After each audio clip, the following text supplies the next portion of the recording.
Enduring Freedom and Operation Iraqi Freedom. And what was your branch of service? Army. And what was your highest rank? Sergeant, E5. And can you summarize sort of the general locations where you served in the dates of service? In 05, 06, I was in the Ramadi area near the Euphrates River. And then 08, 09, I was more near Baghdad area. Thank you. So again, let's start at the beginning.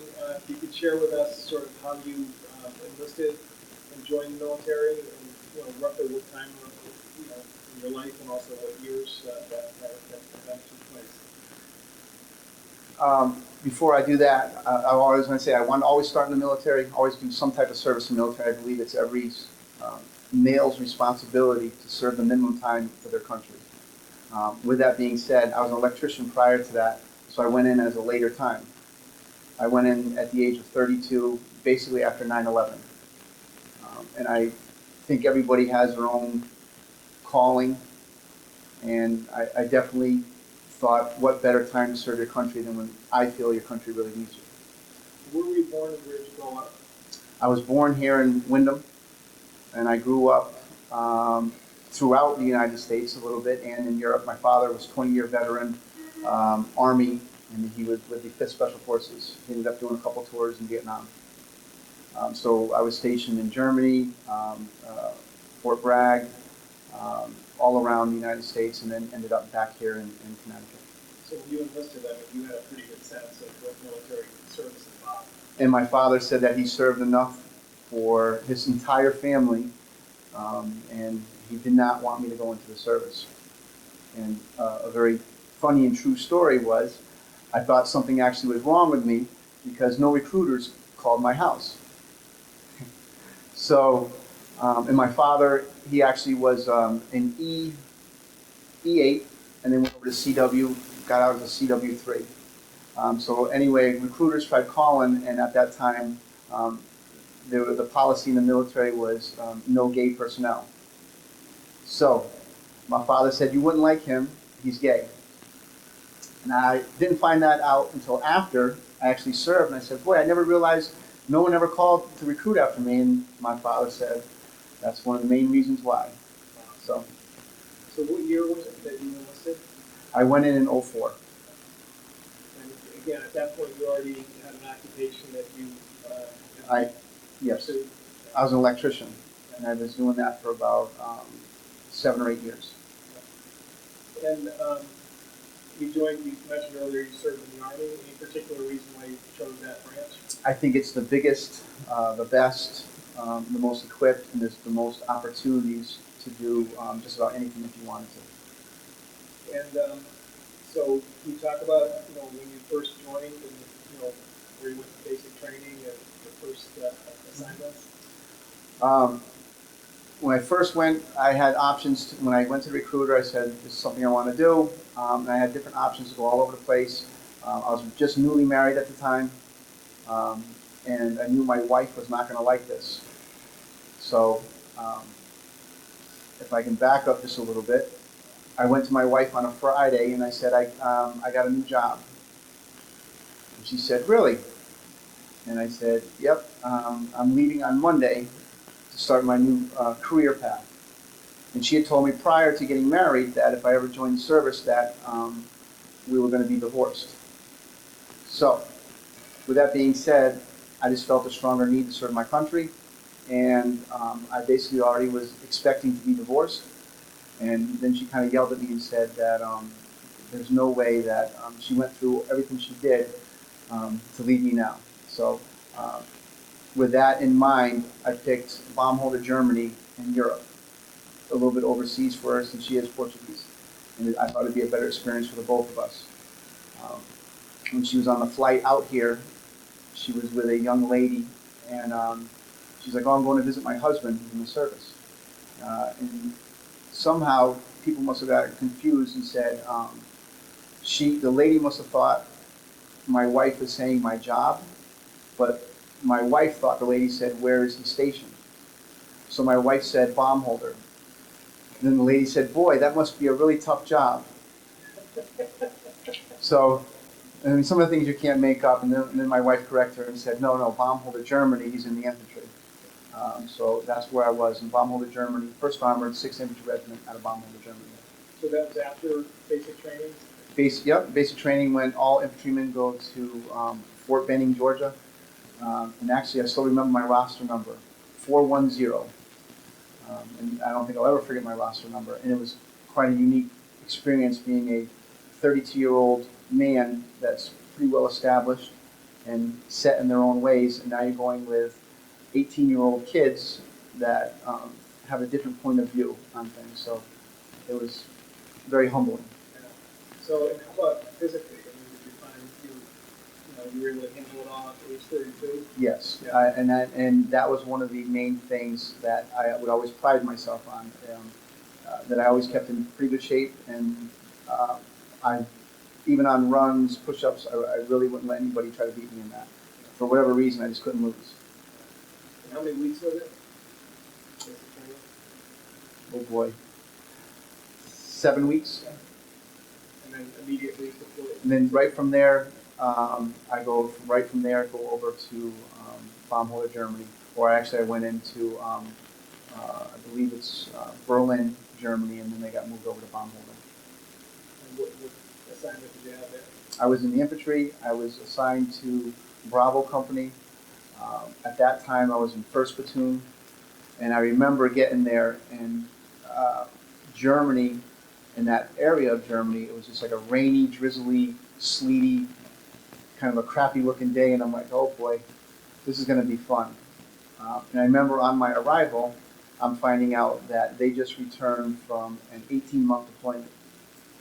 So, with that in mind, I remember seeing the faces of the individuals just getting back from a deployment and just being very humble with them for everything that they've done. And to me, I haven't done anything, so it was eye-opening. So that was 2004 when you were there. And you mentioned earlier you were deployed to Romania in 2005. So that period of time in between was just training up, getting ready. Yes, so you have to go through a whole bunch of training process, qualifying, and basically learning how to be a complete infantryman. So they always say the infantry job basically does everything. So you have to learn how to do the radio, you have to learn how to be a medic to a degree, at least to sustain things. You have to learn how to call in choppers, call for mortars. It's a very broad job that you really don't understand until you actually get put into a situation where you're like, wow, you really need to know all this stuff. And so was your wife with you in Germany when you were there? She came about 5 or 6 months afterwards. She came there. So I was alone for a little bit. I was sleeping in the barracks with the other soldiers, and she was coming. But and what kind of housing did you guys have once you arrived? when I showed her the housing, she started crying. She said it looked like Section 8 housing. And some of it was, unfortunately. A lot of the housing on base there is not up to par what maybe some of the bigger bases are or some of the more important bases are. But yes. But she was, once we got there, she was very happy. She was an FRG leader. And that's Family Resource Group? Family readiness. Family readiness. Can you talk about that? What is that about for a spouse like her? Well, she was a licensed clinical social worker, so she came to work on base. And it's basically, anytime you're in the service, all the families try to get together to try to pull resources and to basically pick up everybody's morale. So it's a very tight-knit group, which if you weren't in the service or if you weren't on a military base, you would have no idea, but it's like a whole community inside it and then the rest of the world's outside of it. So it's actually kind of good because people can pull together. Being a clinical social worker, and that's a perfect path for that type of work. Yes, she did a lot of good things, especially with new parents, infant training, all the way from running classes to putting in baby seats or car seats. into vehicles. So obviously at some point, your service progressed to deploy to Iraq. Yes, so my, How that all transpired. well, my first deployment to Iraq, um, it was in '06, '07, and they always want you to climatize. So you go to Kuwait, you fly into Kuwait, Camp Buren, and when you get in there, I remember it being so hot. You went to the chow hall, and literally my chew, or the housing, from my housing to the chow hall is less than 100 feet. I remember having an ice cream cone. By the time I got from the chow hall to my chew, the ice cream cone was melted. That's how hot it was. And I was like, okay, this is going to be fun. So we were there climatizing for about a month or so, and still doing training, doing close quarter marksmanship and 360 shoot houses, and they have like cameras on them, noises, different things. Training out there, doing live exercises, whether it's team attack, squad attack, or even battalion attacks, whether it's involving Bradleys and even air support also. So it was a wake up saying that we're getting ready to do something a little bit different. Especially, I remember getting off the plane and all the buses had the curtains that were closed so nobody could see you on the buses getting from the plane going to where you were, but it was kind of neat. And so the unit that you were with, it was the same group that you were training in Germany and training back at Fort Benning? Yes. Or so you guys were... Well, not Fort Benning. Fort Benning, you get everybody from Fort Benning, they get put all over the United States. So then this is the same group that I've been training almost a year with. Okay, Germany. Yeah. So you created, obviously, relationships in terms of working together. Yes. Knowing who everybody was. And I was known as I believe it was the RNU. I think that's the right acronym. I could fix just about anything. So, especially when we got to our vehicles, I remember acquiring different equipment from different people because our vehicles weren't up to par. And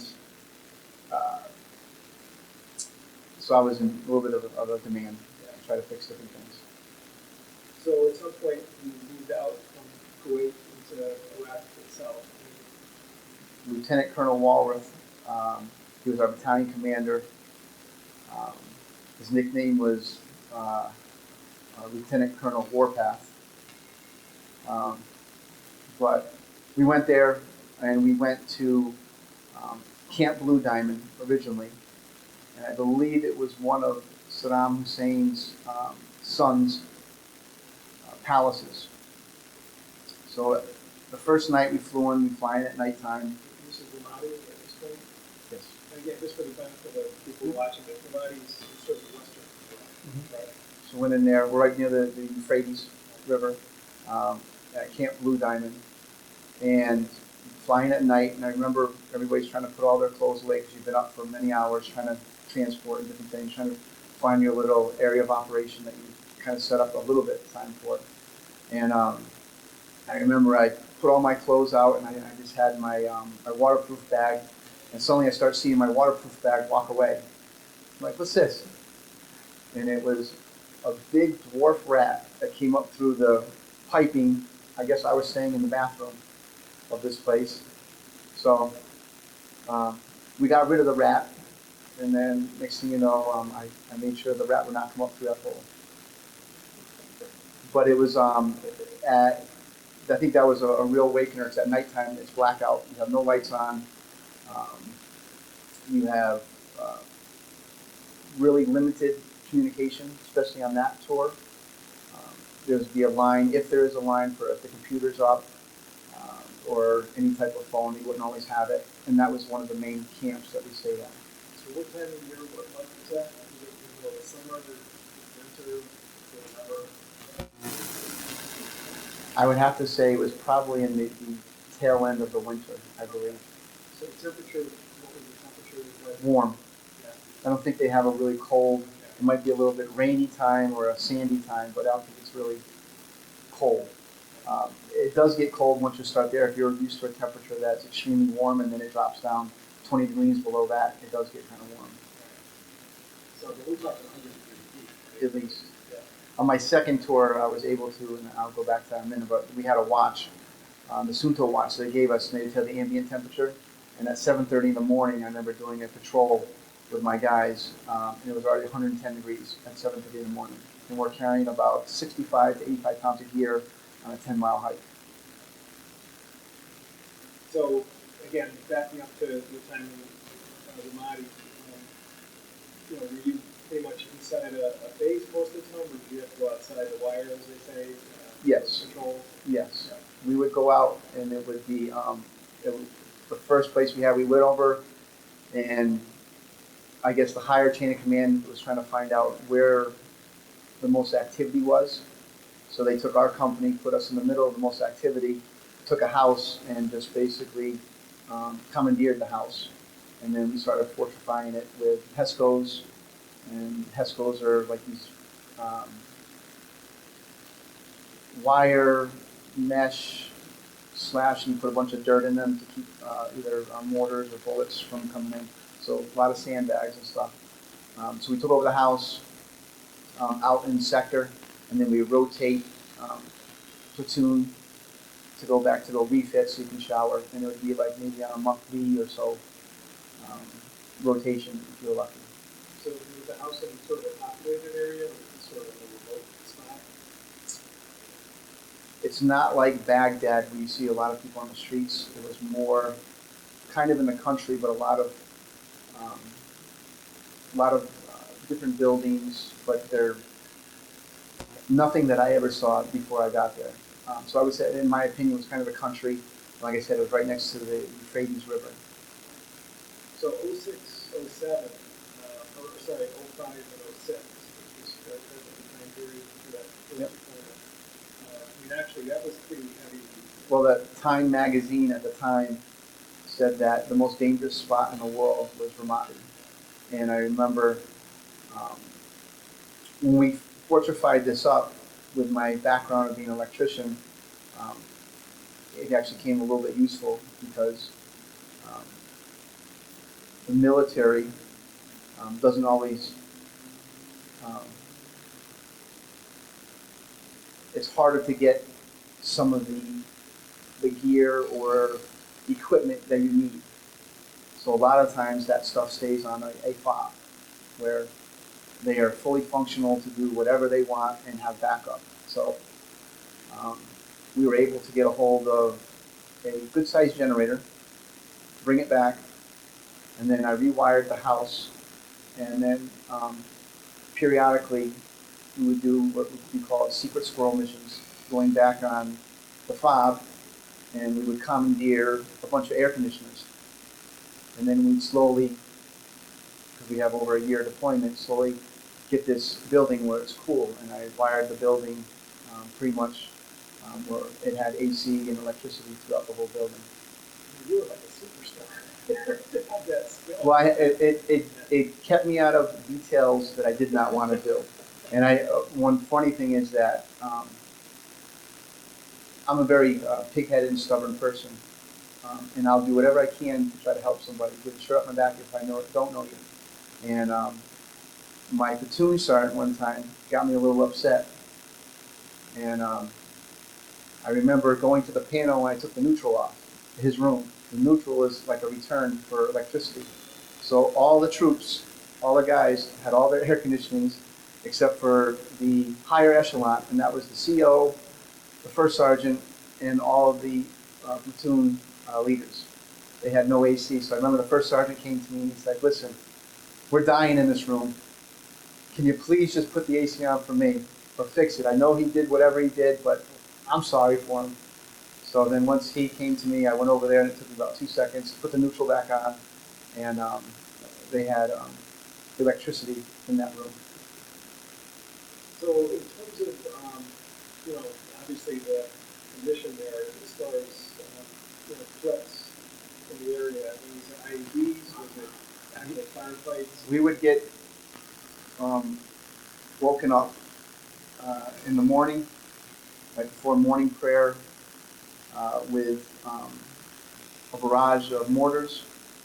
Good thing they really didn't know how to aim. But that'd be our wake-up call, as we know, hey, morning's starting. And then at nighttime, right before closing prayer for them, we would get a lot of mortars.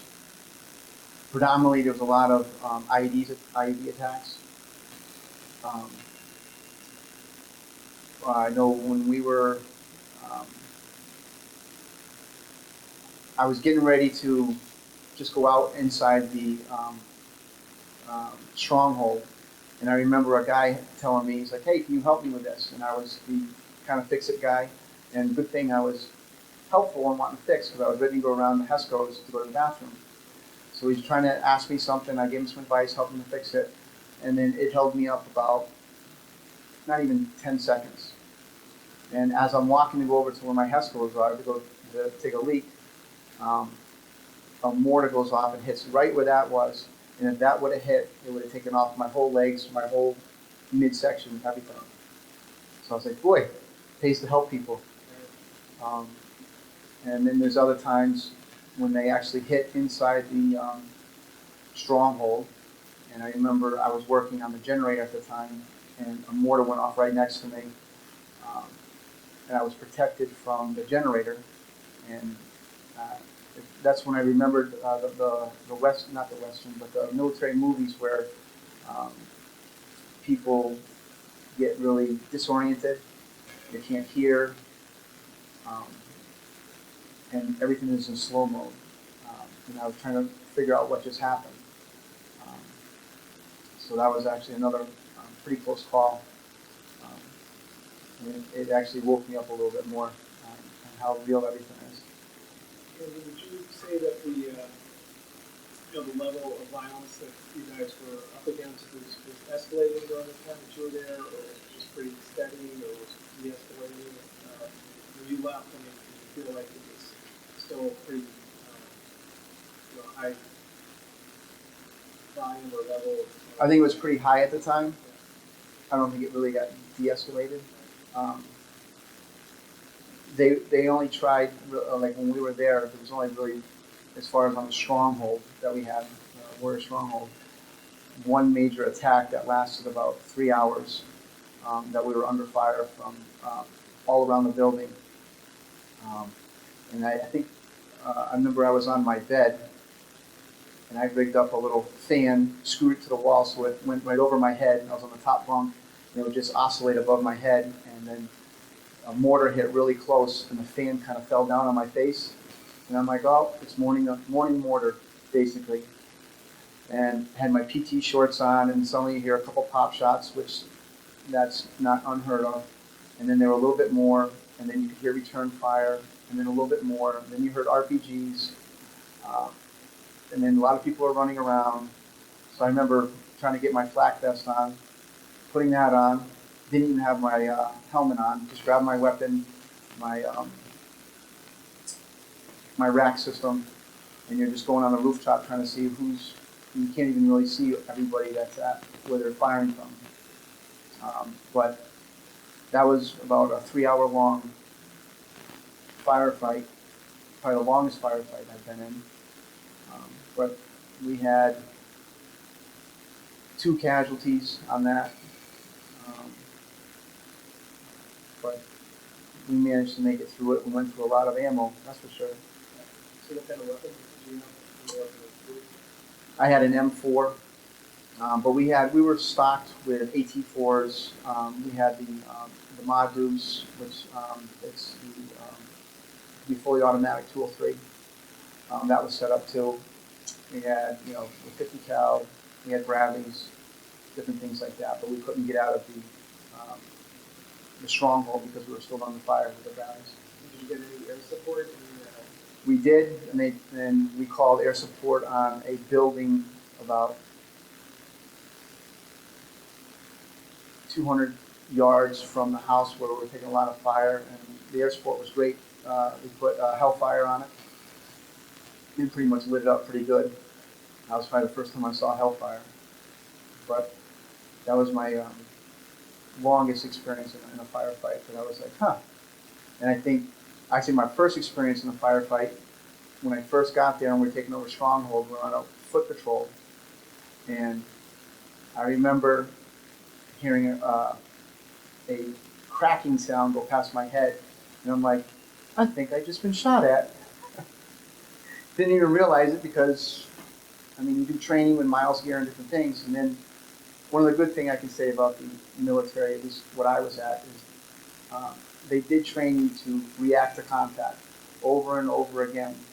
Um, so the first thing I did is I dropped and tried to take cover, and I'm drop, take cover, and I realized there's a lot of flies when I'm taking cover, and I was in an outhouse, and I'm like, I'd rather get shot. So I got out of the outhouse and then low crawl, and then you just react to contact and stuff. But that was my first reaction to it, and I was actually thankful of all the training that I went through because it was just on instinct what you're supposed to do as far as suppressive fire, movement, and different things like that. So maybe we can talk a little bit about the day-to-day sort of, activities of daily living as far as eating, food, and, how the shifts work and how much sleep you're able to squeeze in. Well, we would do a lot of MREs, and if anybody's ever had one, one's probably enough. Um, After a while, you gotta go hungry for a little bit, but it's better than nothing. So you do your MREs. Sometimes chow would be brought in, not all the time. It would rotate patrols throughout the day, and obviously you don't want to have the same time in the same location that you always do patrols because then people can know your patterns. So throughout the day we do different patrols, different platoons, different squads, meaning different size elements. So it could be a team element, SWAT element, or company element. Um, there would always be security on our house, and we'd have the talk there, and that would communicate back to battalion at all times. So there was really no time that you would sleep. There was really no time that you would, okay, this is my definitely downtime that I'm going to go on a patrol, or my definitely time that I'm going to go and read a book. Um, if you had some free time and you were able to sleep, that's when you would sleep. If not, what I always like to do, I mean, if I stayed somewhere for an hour or days, I want to make that my home. So if I had any free time, I was the person always trying to make the quality of life better, not only for me, but for everybody else. Because, So you said it was 05 to 06. You mentioned that the guys that you met in Germany had done 18 months of time. What was your total length of time that you were over there starting in Kuwait till through that? a little over a year. A little over a year. Um, and it's just because during that time that they were at, they had to do, they just couldn't pull out. And I don't think we were set up the way we were at this time to have that many troops over there. Well, I mean, really, that's what was supposed to be. Actually, supposed to be a little less. So as the time came towards the end, did you know that such and such a date finished? Did you count the days, or did they sort of happen a little less? I guess the closer you get to the date of going home, the longer the days go. Um, I don't think I ever tried to say that I'm not going to go do a patrol or anything like that, because that's just not me. If anything, I would offer to do patrols for other people if they didn't want to. Um, I remember one guy, an Iraqi guy, actually saved my life since I was an electrician down by one of the major pumps um, near the Euphrates River. He asked my platoon sergeant, or correction, my first sergeant, if I could go down there and work on the pump because it was electrical. So I'm like, sure, I can do that. And the first sergeant said yes. So I went down there, and it was right by the river. And I remember going down there and looking at the pump, and I'm trying to redo the wiring for it. And he keeps telling me to get down in broken English, but you can understand when somebody's trying to get down. There was a big open area across the river, and a lot of times we take mortar attacks from there. And he kept telling me to get down. And I'm like, oh, okay. Um, Long story short, um,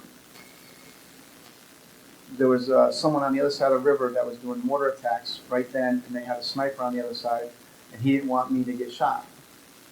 Um, there was a major IED maker around that area too, so we started sweeping for people making IEDs, and you test them with chemicals. He was one of the people making IEDs. Same guy. That saved my life. So anyway, so at the conclusion, did they, transport you back to Kuwait and then you go back to Germany? Is that the? Yes. Yep. It was nice going back because you get to relax a little bit. And you still feel the heat in Kuwait though, but it's just hurry up, wait, hurry up, go somewhere and wait somewhere. But it was good to go back, and then you had when we got back to Baumholder, everybody knew when we were coming back because the previous tour, the soldiers weren't notified, or the spouses weren't notified the soldiers were coming home, and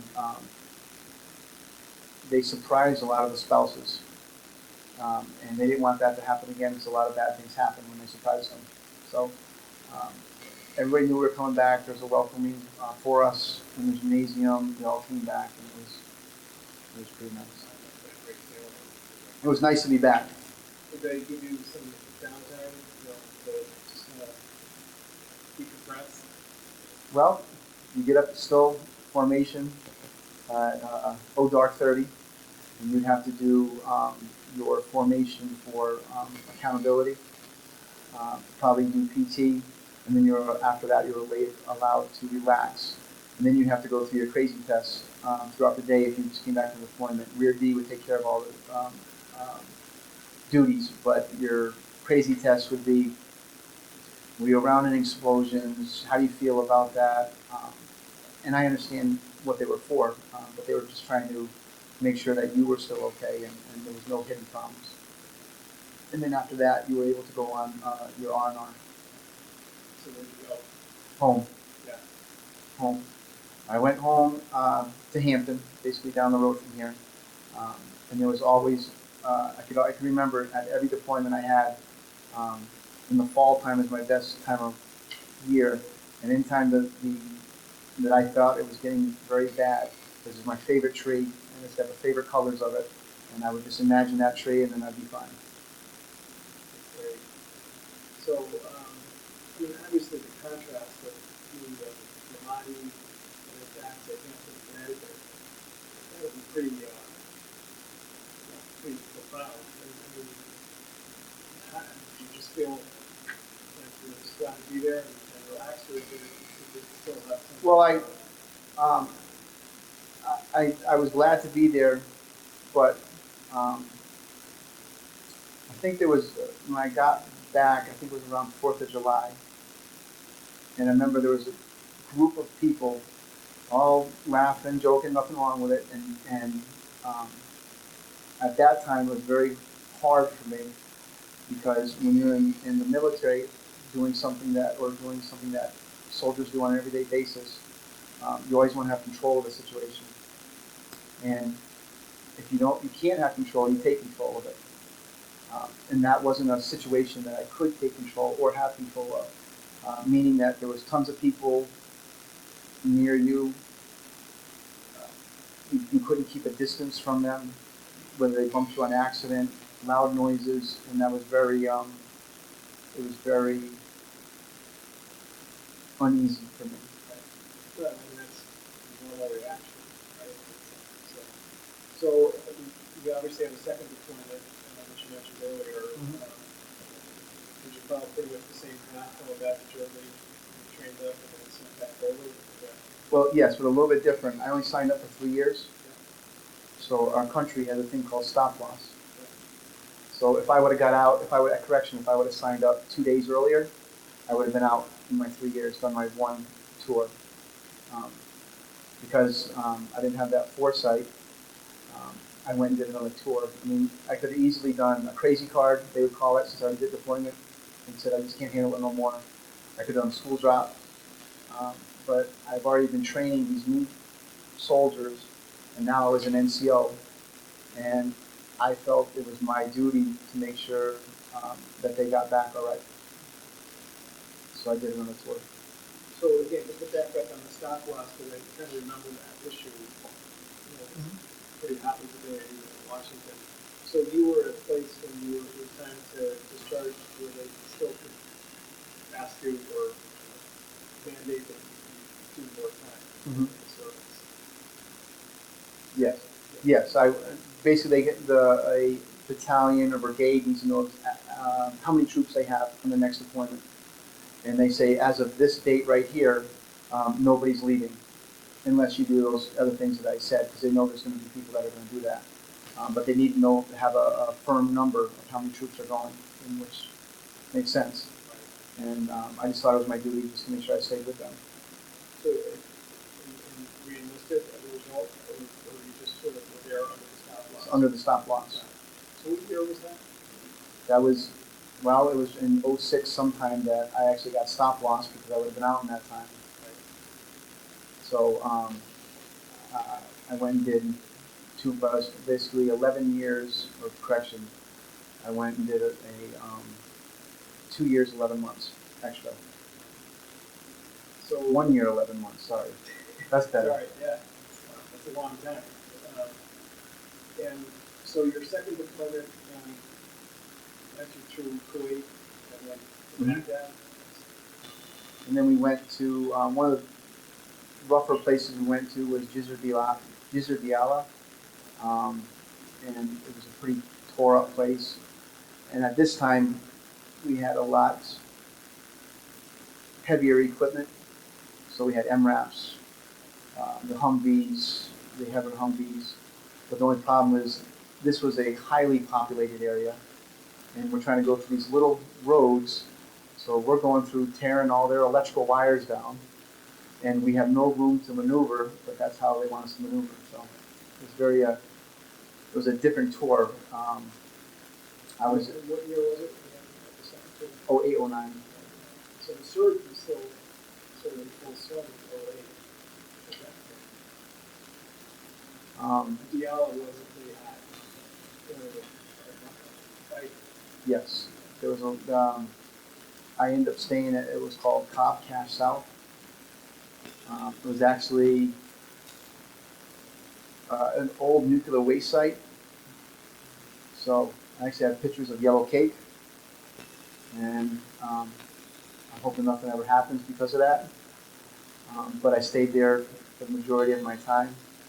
Um, we worked in conjunction with Iraqi Army and the Sons of Iraq. They would do checkpoints and we would check on them.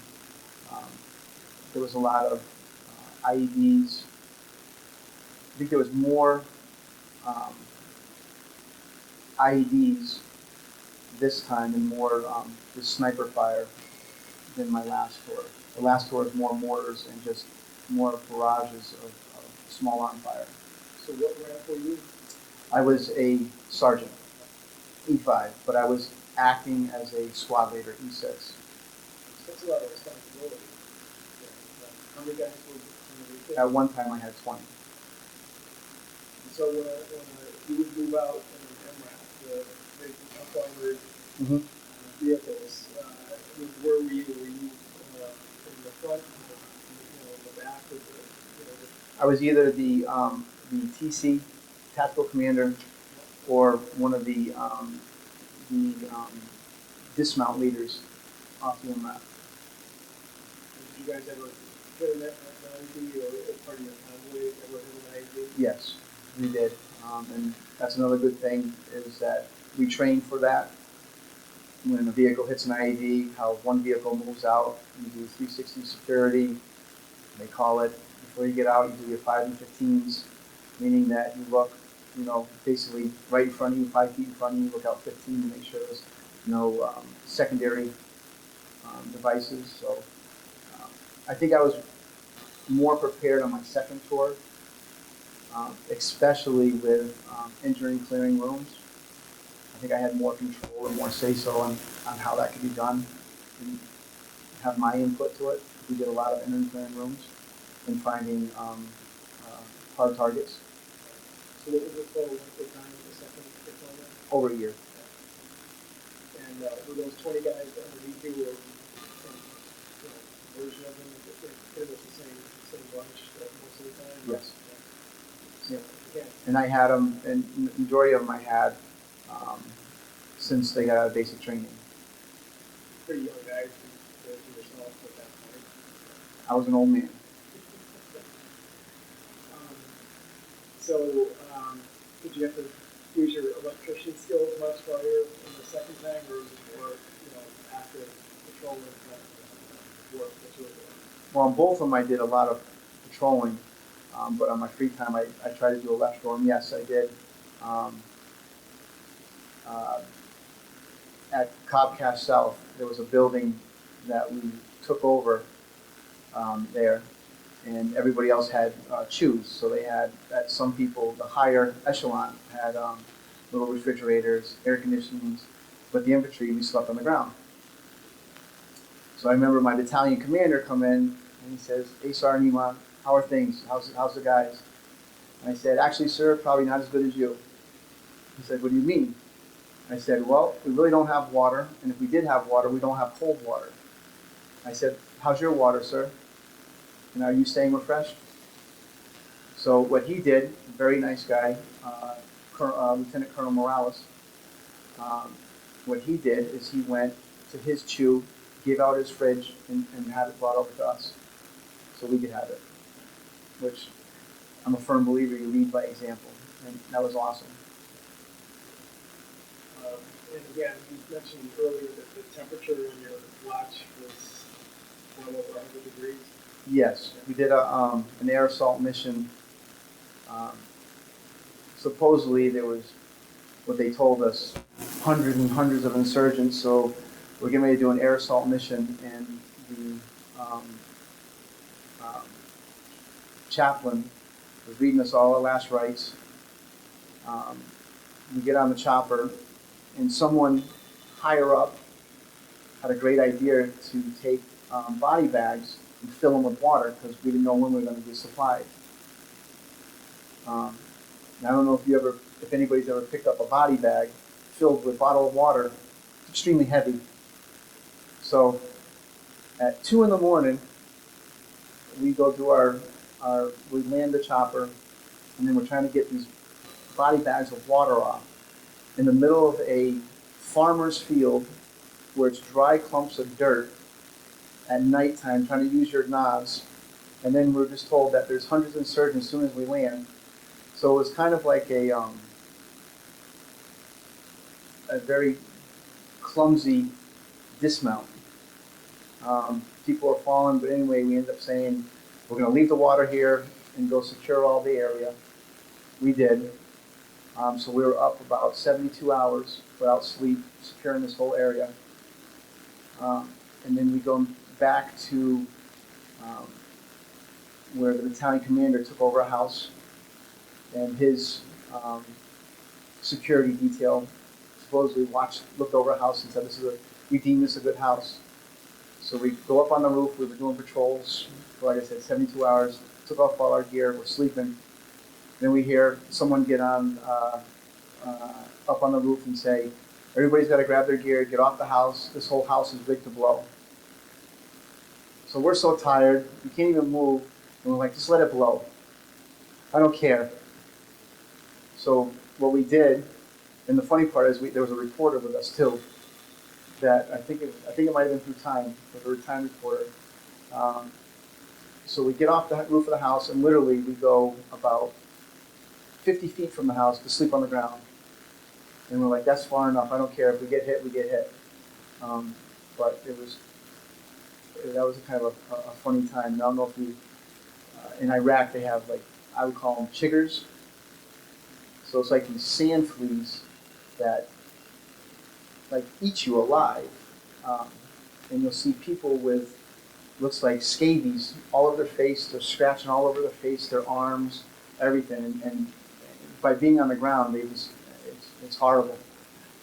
It's like this parasite just keeps wanting to eat you, and you just keep scratching. You can't see it either. So it's funny when you go on R&R and you've been out on the ground a lot. You'll come back and you have these scratch marks and sores all over your body. You're like, what happened to you? No worries. So when you were doing the helicopter missions, were those Blackhawks or Chinooks? Both. Both. They would. That one probably was a Chinook on that one. But we did a couple of them, and it's just obviously for the, um, to try to get us there as fast and off as fast as possible, probably. And then we had a trail element that would come up, knew we were going to be at, that would take the Bradleys or MRAPs, and they'd be up and they'd meet us that day later on. So, as I asked you earlier, I think during that second stint, did you get the sense that the Iowa province was getting more stable by the time you left, or was it still just kind of nonstop? I think the Iraqi people took more ownership. The first one, I don't think they took ownership, in my own opinion. Um, it really got me upset that it looked like we cared more to try to rid them of insurgents than they did. Um, it just seems like, oh, let the Americans do it. And I saw too many of my friends lose their life trying to do that while they were sitting behind the lines. The difference was the second time is that we would assist them. They led, I would say, about 80 to 90% of the patrols, and we would be their assistants. And they looked like they took more ownership, and they cared more. Um, and I remember some of the places we went in Iraq, they kept saying, we were wondering when the Americans were going to come. These are things that the American people don't see. Um, they don't see, these people that are in poverty um, just being suppressed, and that they're so happy that someone comes and they're going to try to help them. Um, Bad news sells, good news doesn't.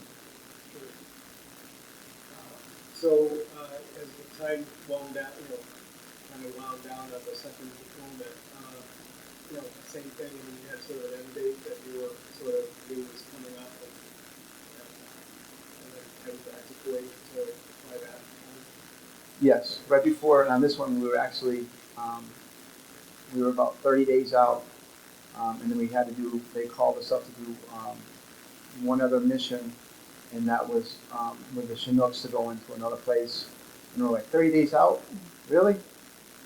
So, but um, we took over actually it was 60 days out, I apologize. And we stayed there for over 30 days, and that was the time that, that we didn't really have a lot of um, water for us or food. We bought food from like a lamb or a goat, and then I actually have pictures of, we took rebar from a blown up building and stuck it through the lamb, and we kind of grilled it, but we paid them money for it. Um, a lot of people would get dysentery because we're drinking from the canals, but it's better than not drinking at all. So, I mean, and that's what I remember. There's two little kids that I remember. One I called Mickey Mouse because he always had a Mickey Mouse shirt on. Loved Mickey Mouse, and he was kind of like one of our informants telling us where bad people were, especially in Giugiaro. Um, and unfortunately, when they found out that he was talking with us, uh, he's no longer with us anymore. Um, and there's another girl was in a mortar attack, and I remember um, that was actually my first time ever trying to sew up a kid's head. Not that it was just a bad cut. It wasn't anything where she would never recover, but I just remember her face just in a lot of pain, looking at like why, but um, that was like about my 60 or so day out. So,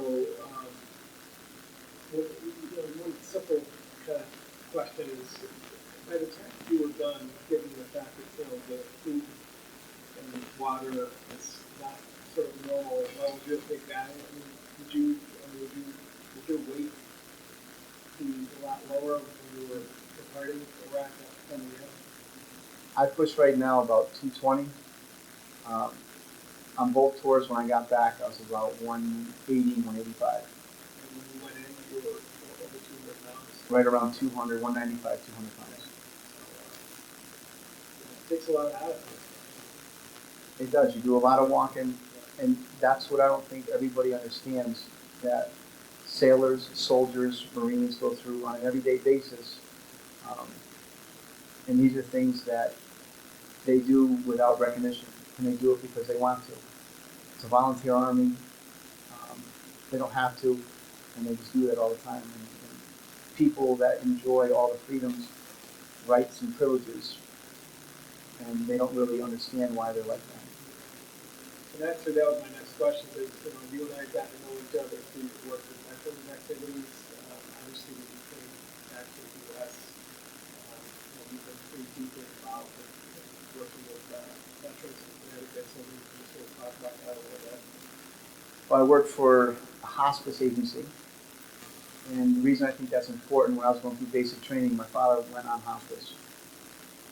And prior to that, he's never talked to me about any type of military experience, really. Um, so I remember going home and seeing him and trying to talk to him, and there was like things that he probably wanted to say that he couldn't say. For one, maybe it's just because there wasn't that common ground, or I just wouldn't understand.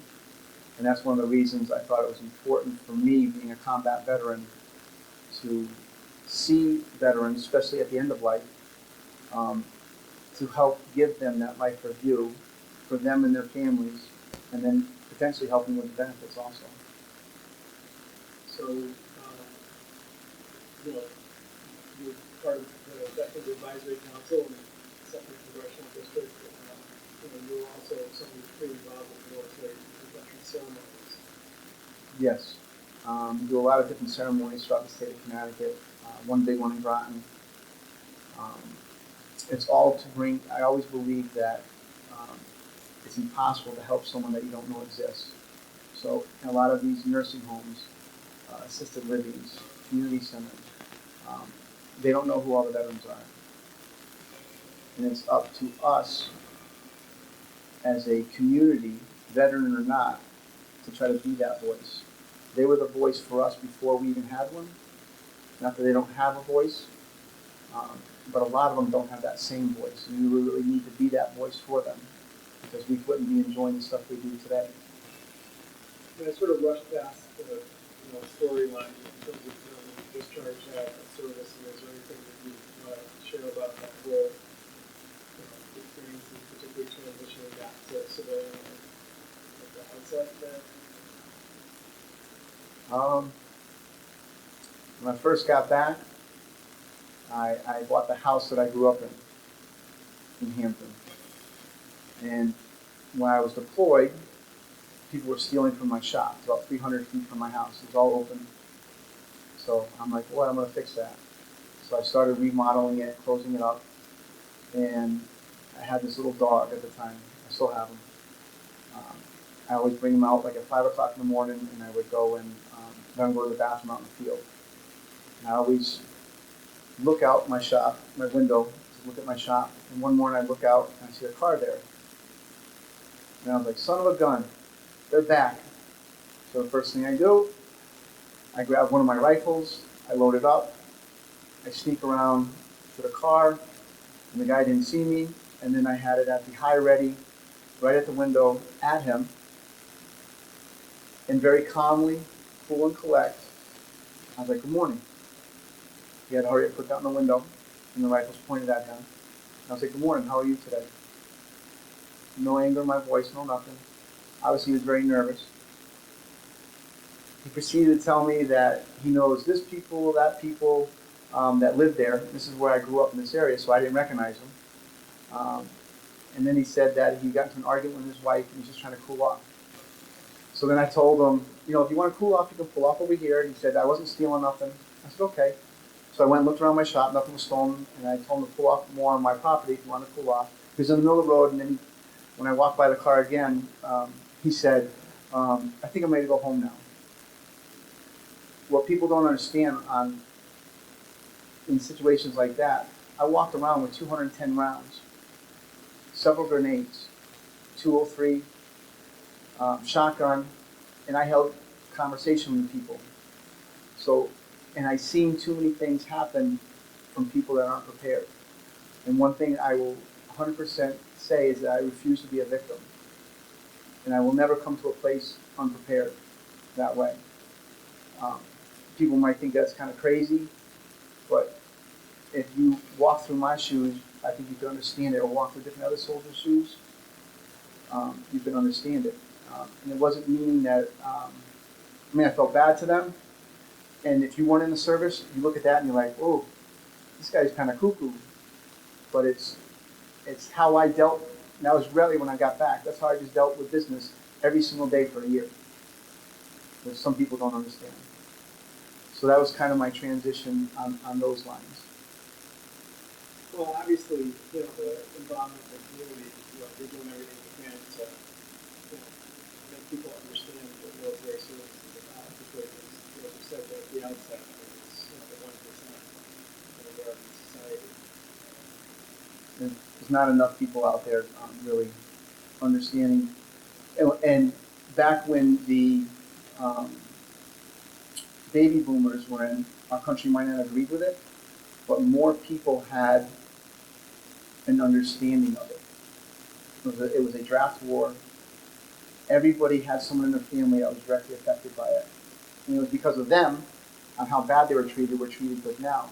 But we have now, this generation has less understanding of what it's like to be a veteran, because we have less people that are veterans, which people don't understand now. I mean, it's great to say thank you, and trust me, um, we appreciate it.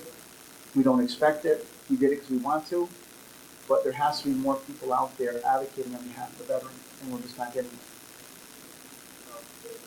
Cannabis Lucky to have you as one of those advocates. So is there anything that we haven't covered that you felt you wanted to share with the Library of Congress? No. Well, yeah, again, this was such an interesting story that to share, and obviously, it's a pretty inspiring account of how you volunteered, the family history, and obviously the challenges that you overcame in life over there. So, thank you for your time. Thank you.